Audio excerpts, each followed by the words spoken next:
امام حسین کے نام پر پہلا سر بھی اسی شخص نے کٹایا ہے، لیکن یزید کی قبر پہ لعنت بھی کوئی نہیں برساتا، اس کا محل تھا بہت بڑا، لیکن جب لوگ کربلا میں امام حسین کو سلام کرنے جاتے ہیں تو قدموں میں حر بن یزید کا مزار بھی بنا ہوا ہے، اس کو بھی سلامی دی جاتی ہے۔ اور اب ہم اکیلا حر بن یزید نہیں کہتے، ہم کہتے ہیں حر بن یزید رضی اللہ تعالی۔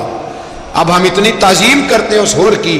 جناب امام حسین کو میدان میں کھڑا کیا گیا، جہاد کا طبل بجا، پہلے خدام آئے، اور سن لو آج وہ پتہ نہیں بازاری سے لوگ چڑھ گئے ہیں اسٹیجوں پہ، بازاری سے، نہ چہرے پہ داڑھی ہے نہ سر پہ کوئی کپڑا ہے، بازاری لوگ ہیں، بھاگ رہے ہیں، بازو چڑھائے ہوئے ہیں، بٹن کھولے ہوئے ہیں، تماشا بنا دیا۔ سننے والوں کا بھی اللہ ہی حافظ ہے، وہ اسٹیج پہ یہ اہل بیت کی شان بیان کرتا ہے، بھاگ کے ادھر جاتا ہے، یہ کوئی طریقہ ہے؟ سننے والوں کا بھی عجیب انداز ہے، ہر بندے کو سننے بیٹھ جاتے ہیں۔ دین مہذب ہے، تہذیب والا ہے، دلائل رکھتا ہے، دین وقار رکھتا ہے، ایسے لوگ اب دین بیان کریں گے؟ حضرت سیدنا امام حسین رضی اللہ تعالیٰ عنہ صبح جب جہاد کا وقت آیا، پتہ ہے کون کون تھے کربلا میں؟ امام حسین کے ساتھ امام حسین کے 4 بھائی تھے کربلا میں۔ کتنے؟ بول کے بتائیں۔ حضرت علی کے 4 بیٹے، عباس بن علی، جن کو حضرت عباس کہا جاتا ہے نا، علمدار، یہ حضرت علی کی دوسری زوجہ میں سے عباس بن علی بھی تھے، اور ابو بکر بن علی بھی تھے، عمر بن علی بھی تھے، عثمان بن، یہ حضرت علی کے بچوں کے نام ہیں۔ یہ آپ کے شہزادے امام حسین کے ساتھ شہید ہوئے، ان کا نام صرف اس لیے نہیں لیا جاتا کہ ان کا نام خلفائے ثلاثہ کے نام پہ، حضرت علی نے اپنے یاروں کے نام پہ رکھا ہے، تو تم نے کربلا کے میدان سے خارج کر دیا۔ یہ تینوں شہزادے حضرت جناب سیدنا امام حسین کے ساتھ تھے، یہ بھی شہید ہوئے۔ حضرت جناب زینب امام حسین کی سگی بہن ہے، ان کے 2 بچے تھے، اون و محمد۔ جب امام حسین میدان میں جانے لگے تو جناب زینب بچوں سے کہنے لگی، نہ پہلے بھائی نہیں جائے گا، پہلے بھانجے جائیں گے۔ 2 بچے شہید ہوئے۔ حضرت قاسم بن حسن امام حسن کے بیٹے تھے، وہ جب میدان میں جانے لگے تو امام حسین نے کہا، نہیں بھائی تو نہیں جائے گا، تو میرے بھائی کی نشانی ہے، میں جاؤں گا۔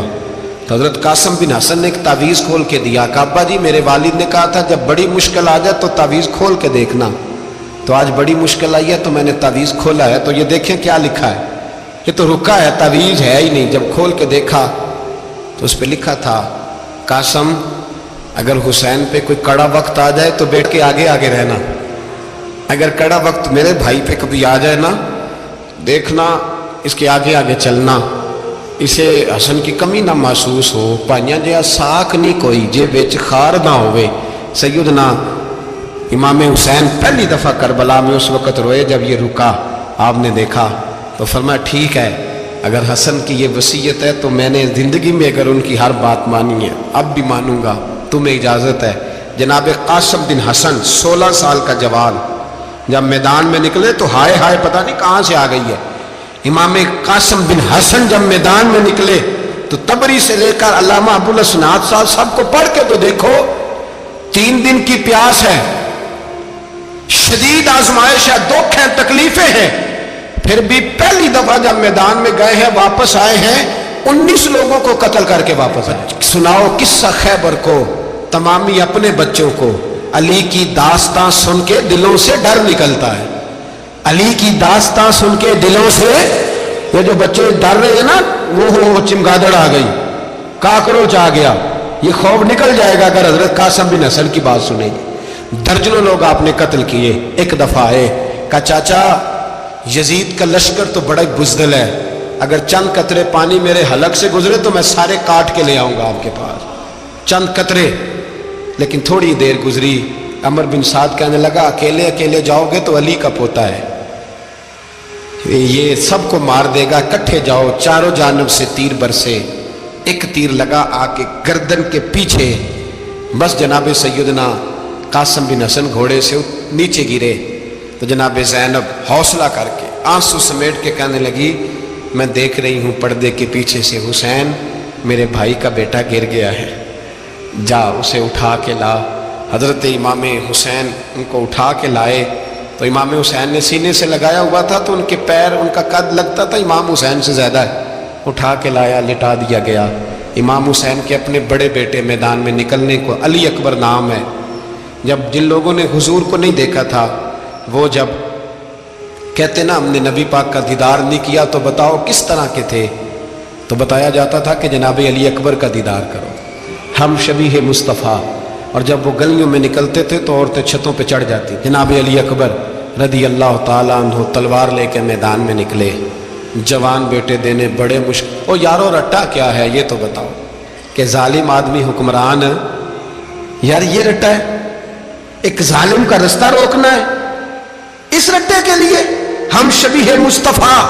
جناب سیدنا امام علی اکبر میدان میں نکلے، بڑے لوگ مارے، بڑے، پھر ایک تیر ان کے بھی گلے میں لگا، اور جب وہ گرے نا زمین پہ تو حضرت امام حسین دوڑ کے آئے، دوڑ کے، اور جب تشریف لائے تو ان کے گلے سے تیر کھینچا تو ایک جملہ لکھا ہے صاحب تبری نے، اس نے حد کر دی، کہنے لگے تیر کھینچا تو امام حسین کی آنکھوں میں آنسو آئے، کہنے لگے کاش جناب ابراہیم آج میرے سامنے ہوتے تو میں انہیں کہتا کہ آپ نے تو بیٹا ذبح کرتے وقت آنکھوں پہ پٹی باندھی تھی، دیکھو میں کھلی آنکھوں سے بچے ذبح کر رہا، کھلی آنکھوں، کاش جناب ابراہیم خلیل ہوتے تو انہیں کہتا۔